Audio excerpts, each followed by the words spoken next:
Okay, we're going to take the next item out of order, and we're going to go with the small cell deployment standards. I know some people wanted to talk about this, so we're going to take that one next. And this is the City of Laverne taking proactive approach to future 5G. Yes, Commissioner. Luke also has this report, but briefly before then, approximately a year ago, one of the studies that the City Council moved forward with in the fiscal sustainability plan was that identified the purchase of the city streetlights throughout the city, which is now completed, and those are currently being retrofitted, almost completed, to go to LED, which will save the city money and overall expense of power in the future. One of the other opportunities seen with that purchase was the ability to look at installation of microsites where needed throughout the community to provide adequate cell service where we have problems. And so the City Council looked at that and identified that as an opportunity and directed staff to go forward with a contract to look at that option. Our IT department has been working with a consultant. They'll be talking later, but basically that's why this is before the commission. This is specifically for the design guidelines for these new microsites that's been put together and drafted that would allow staff give guidelines to those cell top companies to tell them how we expect these to look when they put them on our city streetlights. So sorry I took probably all of Luke's thunder. So that covers 95% of what I was apologize. But with that, Luke has the other 5%. I have that nugget that you're looking for. There you go. That's what we want. All right, so once again, my name is Luke Seibert, Senior Planner with the City of Laverne. I'd like to introduce some of the representatives that have been key in getting this project, and I would say this policy, to the front door of what we're looking at here for recommendation for approval. The Planning Commission will be acting as a approval body here tonight, not as a recommendation body. Behind me I have Bill Elfman, who is the Information Technology Manager for the City of Laverne. I also have Clay Jorveninen. He's not here. Okay, so he's not here. He was representing Public Works, is representing Public Works, just not here. We also have Tyler Gentry, who is with XG Communities. I would just mention that we the city entered into an agreement with XG Communities, and that was last year, in May of last year. This allows XG to market the city as open for business, essentially with the other carriers that would potentially be coming in for the 5G technology. The design policy, just as an overview, does a couple things. One is it puts, I would say, a hierarchy in terms of the different types of locations. We would then require first for co-location, that is first. We would then say going to non-residential areas would be second, and then residential zones would be third. Now it seems odd to say co-location first because we're talking about cell sites that haven't really come in yet. We're talking in the future for the co-location, those sites that are already existing, which we would be looking to co-locate versus having it dispersed throughout. The direction is also to place small cell equipment on existing city light facility poles. As Eric had said, we now own those poles, so let's get those facilities on those poles. This also requires a courtesy notice, pre-notice requirement to surrounding residents, and a property of 300 feet from the proposed cell sites. That is a point reference, so if there are 5 or 10 cell sites proposed that come in, each of those sites are going to require a 300-foot notification for each of those sites. And then this also provides the submittal requirements in the form of a checklist worksheet, which is attachment B to this policy. With that, staff does recommend approval. With that, resolution is before you tonight. Thank you, Luke. And I'm glad that was the 5% of time you got to do. So with that, I'm going to open this up for public comment. Is there anyone from the public wishing to respond to the small cell development? Oh, I have one. Oh, okay. Thank you. Let me this. Susie Morales. Finally, huh?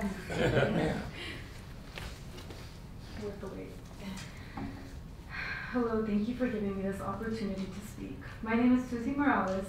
I live and vote here in the city of Laverne. I am here today because I am concerned about the implementation of the 5G small cell towers. Until now, mobile broadband networks have been designed to meet the needs of people, but 5G has been created with machines' needs in mind, the Internet of Things, which leaves us vulnerable with privacy, security, and most importantly, our health. According to whatis5g.info, the 5G small cell tower will include the higher millimeter wave frequencies never before used for internet and telecommunication technology.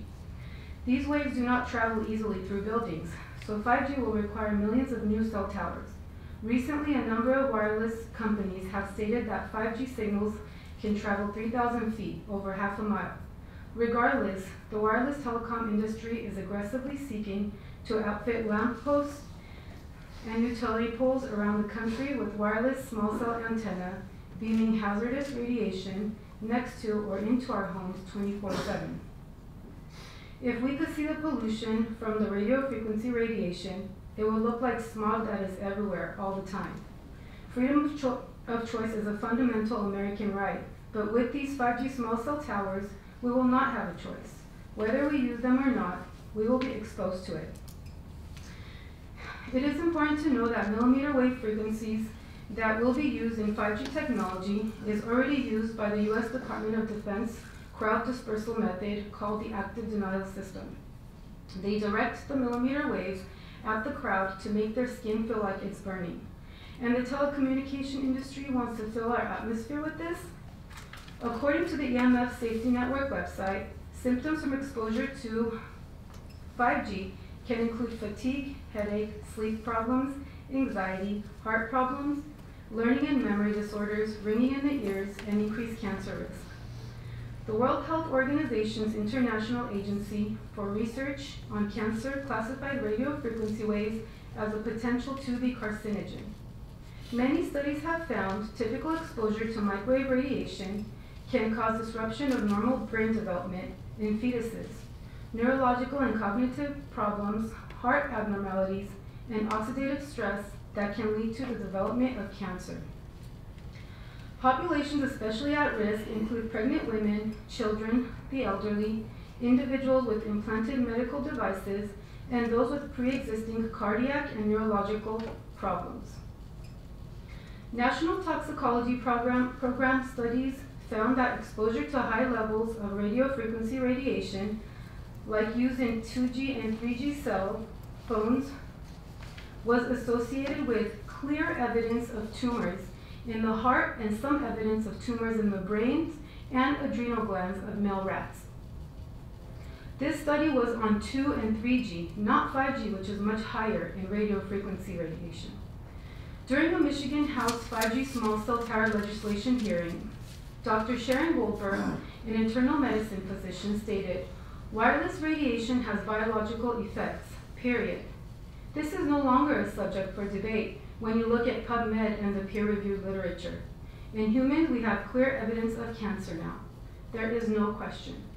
We have evidence of DNA damage, cardiomyopathy, which is a precursor of congestive heart failure, and neuropsychiatric effects. In the packet I prepared for you, I have some information for you guys to read.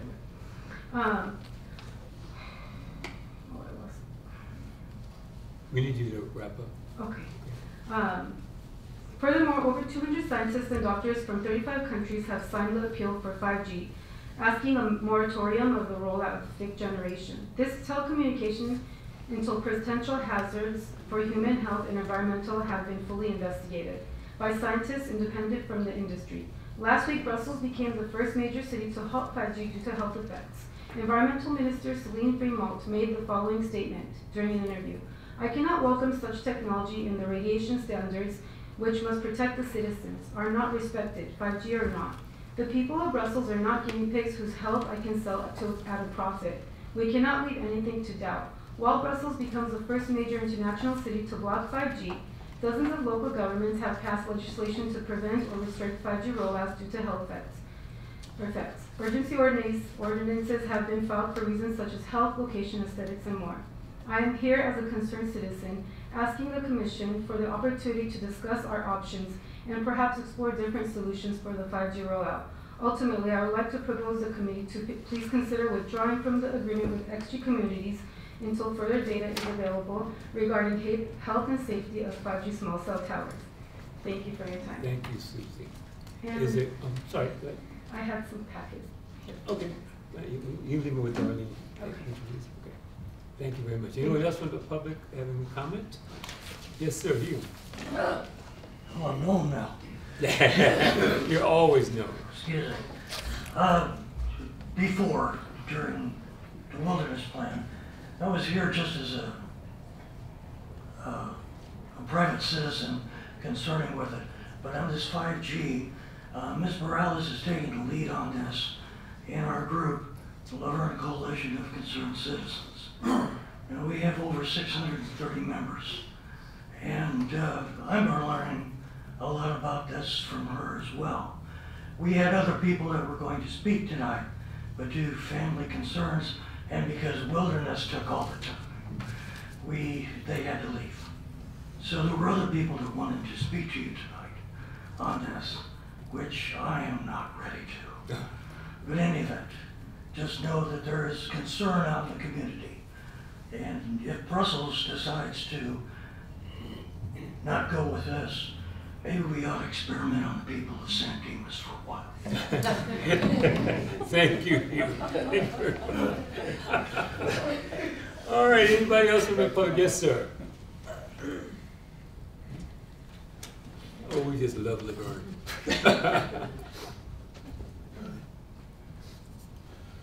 First of all, that's a simple thing. I've noticed that there's something that would be consistent with what I would expect one of these micro towers to look like down by One West Bank by Dean Benita. I don't know if that's what that is, but I saw something there this weekend and I was wondering if that's what that was. But going on more to where we're at, I applaud the concept of the LED lights for street lighting. They're brighter, they cost less, so they'll save money over time. I have a home in Las Vegas. Our HOA made that change about 3 years ago, and it saved a ton of money in electricity. And our rates are much higher here than in Las Vegas. I like that concept. I like the concept of getting better cell service. I like the concept of the city trying to make it so that the whole city gets better cell service. But this technology, there's been a lot of stuff that says negatively about how it would affect our bodies. I don't know where all that stuff stands with reality. She has some pretty good data that she was citing with her stuff. I hear on the other side that the output levels of these are as much lower than any of that testing has been done, because that's why the density of the cells has to be higher, is to get the power levels lower. But I have not seen studies that says at that lower power, it's still safe for people. And before we throw it out to the city residents, I would like to see some sort of data that says this is safe before any consideration going forward. Thank you, thank you. Anyone else from the public tonight? Yes, ma'am.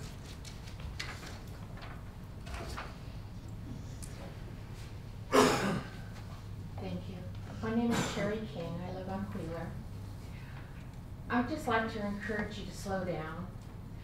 We all know about the horse and buggy stage, and now we've gone clear to electric cars and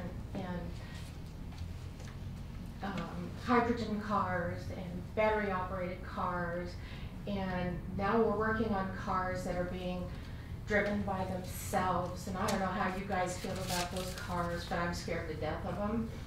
And I think we need to slow down with this, internet has been wonderful, the technology has been great, it's helped all of us, but the pendulum swings so far.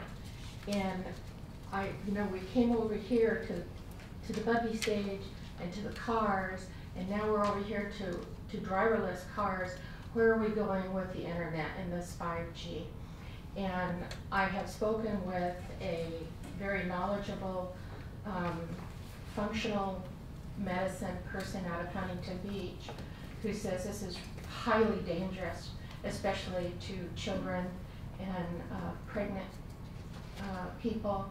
And if you're just so intent on having it, could I please encourage you to just leave it in the business centers, run it down Foothill, put it on D Street, but keep it out of the residential areas. You know, beef up your 4G and things like that, but don't bring in these the 5G into our residential areas. Thank you. Thank you. Anyone else from the public? Okay, at this time we're going to close the public comment and bring it to Commissioner Simonson. All right. I got to say what Susie said is pretty darn valid. And this gentleman, I didn't catch your name in the back. Jeff seems to make a lot of sense. Do we have any comment from? Well, before I ask that, before I XG's comment, is this the reason the city of San Jose and 22 other cities are disputing the FCC ruling? Is this reason? Maybe because it seems if it's not proven safe, maybe it's something we should look at a little bit more. I can take that question for you. Tyler Gentry from XG Communities. The 22 cities that are disputing the FCC order, that's more on the grounds of local control. Not necessarily on the safety standards of it or for the RF emissions. That's more for the non-discretionary review side of it. FCC order that came down in the fall basically said everything has to go through encroachment or administrative-like process for them, and that's actually what you guys are considering here is the design standards tonight, which outlined basically in the absence of standards, it takes a lot away from the city on what a plan checker or reviewer can deny against or comment against. So with having these standards in place, it gives your staff an outline to comment and review, and also gives the carriers and the applicants something to work with the city with. Basically creates that path for them, that guideline for them of how the city would like to move forward.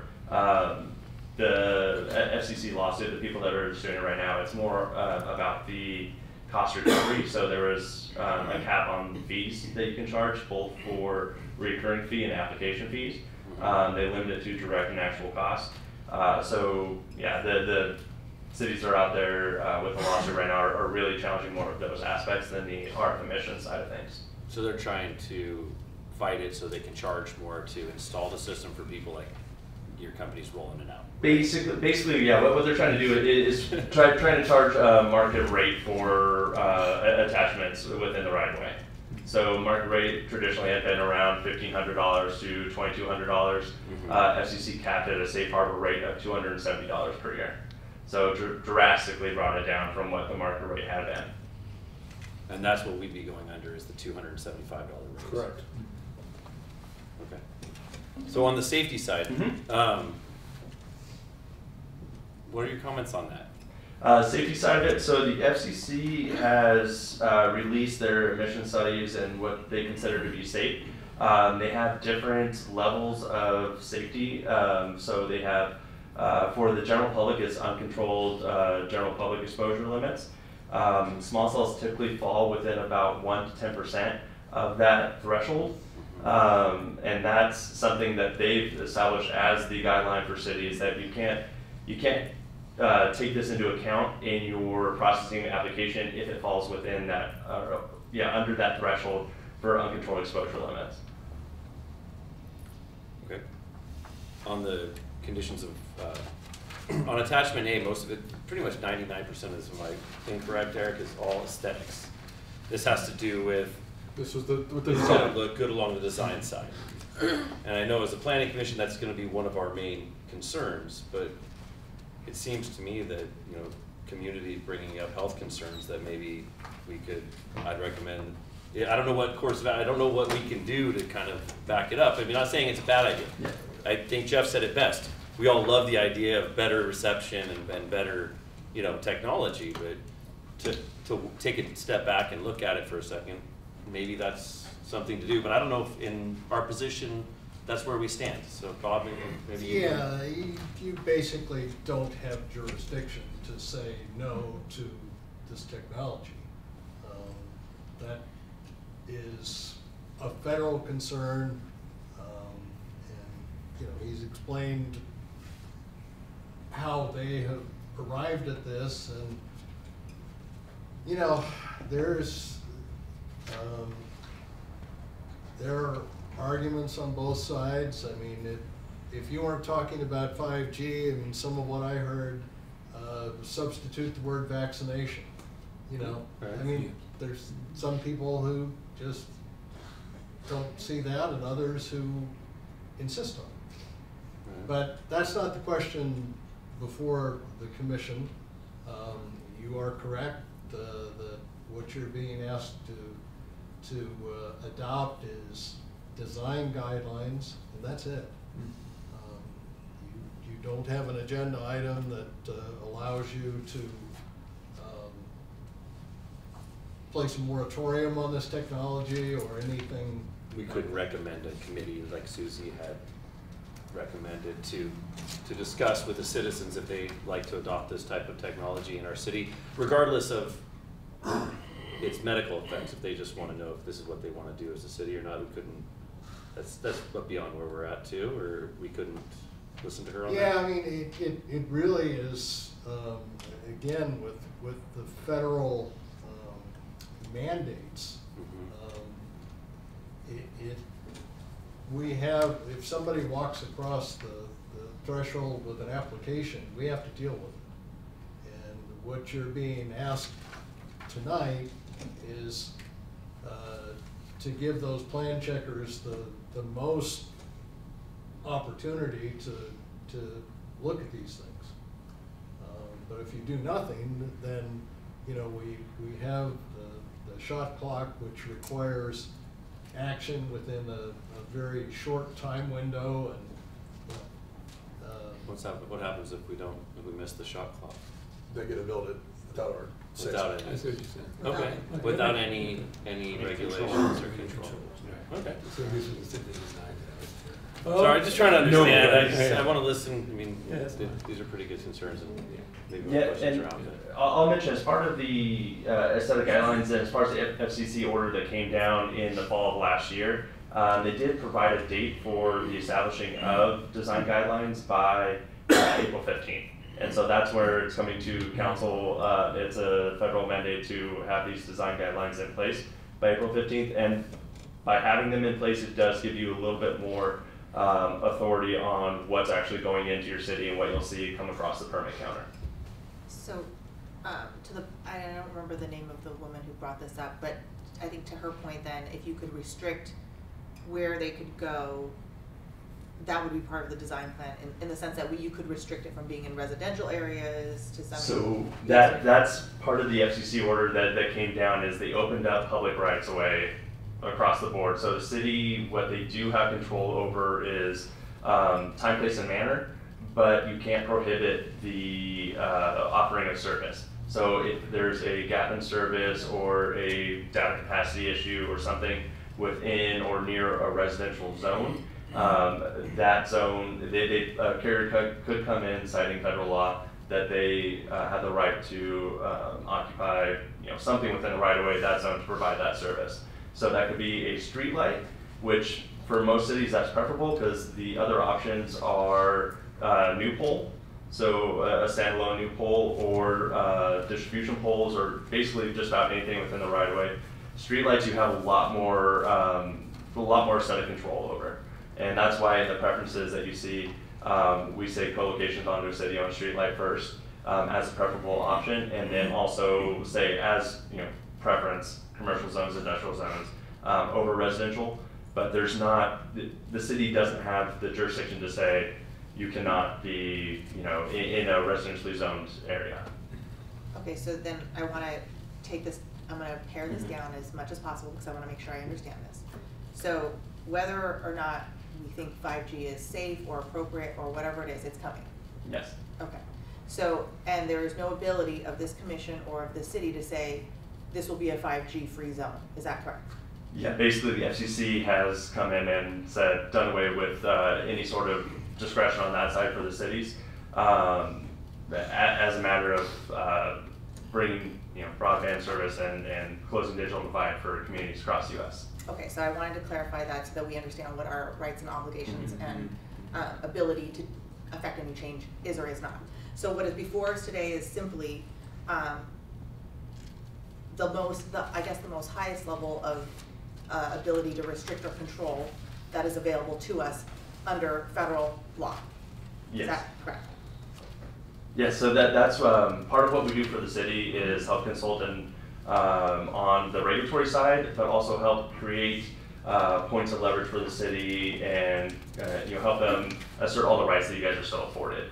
So again, that's time, place, and manner, but time, place, and manner is limited to still opening up public rights of way. So if you have the design guidelines and standards in place and a preferential order, you still have the ability to request some justification for a site that might be near a commercial zone, but there's, requesting it within residential zone, things like that. So it still opens up some dialogue, opens up a little bit of the ability of staff to direct them to a preferred zone. Okay, to further clarify, if we do not vote this in, then it puts us under the time constraints of the shot clock, where we may not have the leverage necessary to dictate where we would or would not want the sites to go. Exactly. So yeah, it's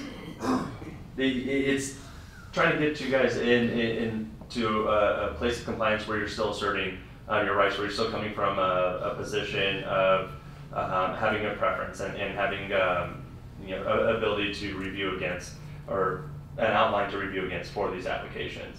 Whereas if there's nothing published, if there's nothing out there for the applicants themselves, they more or less can kind of come in and produce whatever they want as an application, and it's the city's obligation to act upon that. And you can only deny or comment against something that has a published standard with it. So it can't be just discretionary. Correct. Okay. Thank you. Good, thank you for that. Commissioner May. No questions, very thorough explanation, thank you. Commissioner Faustini. No, that's very thorough. Okay, this is an interesting one because, excuse me? May I make another statement? Sorry, we closed the public comment. We closed. I'm so sorry. I hear you. We heard you. Can We I heard ask you. one question? Yeah. What? Can I ask one question? We closed the public comment, sir. Just. We're discussing here at the commission. Okay. Just a second. Like, Okay, let me, so there's we're going. Excuse me. We're discussing at the commission now. Okay. Thank you. What we've heard tonight is comments from Susie and others out there about the health issues. Through further discussion, we find that even if we want to comment on the health issue, it's not on our agenda, it's not even in our purview. The only thing ahead of us tonight is the design criteria for the location or areas for these towers. So let me ask a question, Bob. What if the commission made a motion but added to it the fact that there was concern, that we want to also pass on that there's concern about the health issues and take a vote whichever way it goes. If it passed, I'm just saying, if the motion passes, can the commission make a comment? Well, to whom? Well, I guess it would. Well, we're the final. Yeah. We're the final, so it's not going to Right, council. yeah, this is not a recommendation of the council, so, Your comments will be reflected in the minutes. Maybe other than that might be all we can get. But, okay, let's see whether or not what we're going to do with this motion. Well, I Yes, mean, go ahead. and I just want to clarify, I think the reason I asked the questions I asked is to explain that we only have the ability to approve this limited method of control to exert. Because whether we like it or not, it's coming. Yeah, and it's to avoid the shot clock, which would be Would then shoving us down bootstrap our us throat. from being able to do any sort of Then restrictions. then it's gonna happen without our control. Right, Correct. it just happened to us. Still feels like a scare tactic to us, like, hey, all of a sudden here's a shot clock, we have to make this decision without moving forward. Perhaps there's one item here in design guidelines E1F that we could look at. And this is an aesthetic versus safety issue. E1F or F1? Or E1F on page 2 of the small cell design standards of the draft agreement, where it says no advertising or signs other than necessary provider information signs and warning signs shall be allowed on or at location of small cell facility, radio frequency, warning labels, node ID stickers. Perhaps we could amend that one to further warn the public in that area of the items. If we could, instead of, maybe not cutting down the signs, but maybe amending this to provide warning. if that's within. I'm Well, trying to listen here. Yeah, but, I mean, if one of these things is placed on the top of the street in your neighborhood, Do you want what kind of a sign do you want on a light pole that's big enough that is gonna provide any notice to anyone? We have those Erickson notes sitting at 10 feet off the ground that are pretty large. We'll probably hang something on that. That's true.